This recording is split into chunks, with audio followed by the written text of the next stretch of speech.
We turn now to the Americas and the deadly stampede outside of a soccer game in El Salvador. The horror unfolding as a massive crowd of fans push through the gates of the stadium.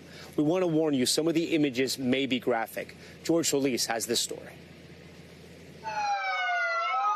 Tragedy in El Salvador as a wave of fans stormed an access gate at a soccer match, the crush killing 12 people and hospitalizing almost 100 more. You can see the massive crowd of people pushing through a gate at Cuscatlán Stadium, one of the largest in Central America. Hubo una avalancha, el portón no botaron.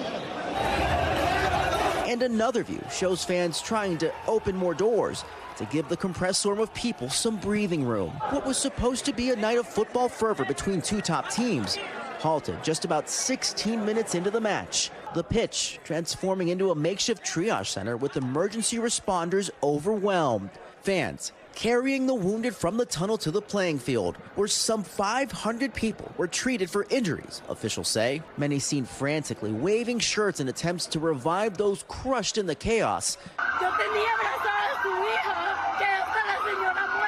Others left to face the horror. Over the weekend, government officials livid, responding to reports that some fans obstructed rescue efforts. Esto es repudiable. Officials looking into claims the stampede may have been fueled by over-ticketing and restricted access into the stadium. Muchos aficionados mostraron incluso que les vendieron boletos falsos. El Salvador's president promising an exhaustive investigation. Among the injured, Hector Rivas, telling reporters he attended the quarterfinal matchup with his 14-year-old son. Now, the country's soccer federation declaring a nationwide suspension of games as victims' family members prepare for funerals and demand justice. Tienen que tener cerebro para esos eventos, pues.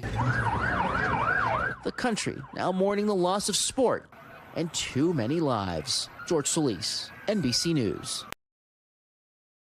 Thanks for watching our YouTube channel. Follow today's top stories and breaking news by downloading the NBC News app.